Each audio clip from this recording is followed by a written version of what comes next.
আমরা মাঠে ঘাটে কাজ করে আজকে গরুর মুখে খাবার তুলে দেই।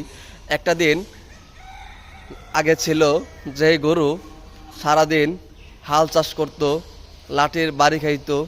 আমরা বলি কি বলে, লাঠির একটা নাম ছিল, হলা।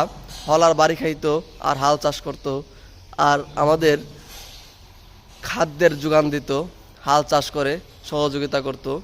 আর সেই গরুকে আমরা এখন মাঠে ঘাটে কাজ করে, চাকরি করে, ব্যবসা করে, টাকা উপার্জন করে তাকে আমরা বসিয়ে বসিয়ে খাওয়াচ্ছি। বিষয়টা ভাবতে আমার কাছে খুবই অবাক লাগে যে দিন কিভাবে পরিবর্তন হয়ে যায়। একটা সময় ছিল যারা বড় বড় গৃহস্থ ছিল তাদের বাসায় আপনার বলদ গরু যদি না থাকতো তাহলে তাদের ভালো লাগতো না। 10টা 20টা 30টা, এবং কি যারা বিত্তশালী ছিল তারা 100-150 গরু আগে লালন পালন করতো। কিন্তু এইভাবে নয়, তারা সারাদিন মাঠে খাওয়াতো, বেঁধে খাওয়াতো অথবা ছেড়ে দিত, সকালে হাল চাষ করতো। মানে গরুর রুটিন হচ্ছে সকালে কাজ করবে, বিকালে খাবে। আমাদের মতো আমরা যারা ঘুম থেকে উঠে ফজর নামাজ পড়ে আমরা আমাদের কর্মস্থলে চলে যেতে চাই বা যেতে হয়, তেমনি গরু আগে তার ঘুম থেকে ওঠার পরে সে মাঠে চলে যেত হাল চাষ করার জন্য। হাল চাষ করে এসে ক্ষুধার্ত পেট নিয়ে ওরা মাঠে চলে যেত খাবার খুঁজে। তো আজকে দিন কোথায় চলে গেছে। আজকে একটা গরু থেকে 20 লিটার দুধ নিলে যদি আপনি 80 টাকা লিটার বিক্রি করেন, সেই ক্ষেত্রে আপনার 1600 টাকা বিক্রি আসে। যখন আমল আমি বলছি, ওই আমলে 1600 টাকা পার ডে ইনকাম করলে ওর আর কোনো কিছুই করা লাগতো না। আজকে আমার সামনে আপনি গাভীর সুপার শপ দেখতে পাচ্ছেন। এখানে প্রায় 200-র অধিক গাভী রয়েছে।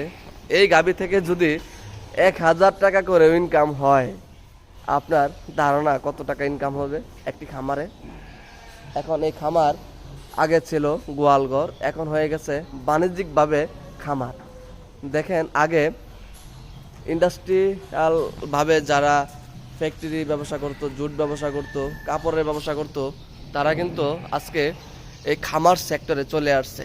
কারণ এই খামারে হচ্ছে প্রত্যেকটা মাথা 1000 টাকা তারা আয় ধরে।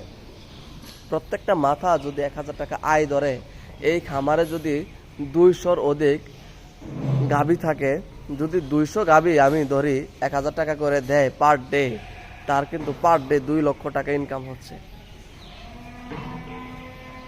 এখন আপনারা হিসাব করেন 200 গাভী মেনটেন করতে কত টাকা প্রয়োজন। প্রত্যেকটা গাভী আপনার 20 লিটার দুধ দিতে হবে মিনিমাম। প্রত্যেকটা গাভী মিনিমাম 20 লিটার দুধ দিতে হবে। আপনি তখন 50% প্রফিটে না থাকলেও আপনি 40% প্রফিটে থাকবেন। এটা হচ্ছে খামারিদের সিস্টেম।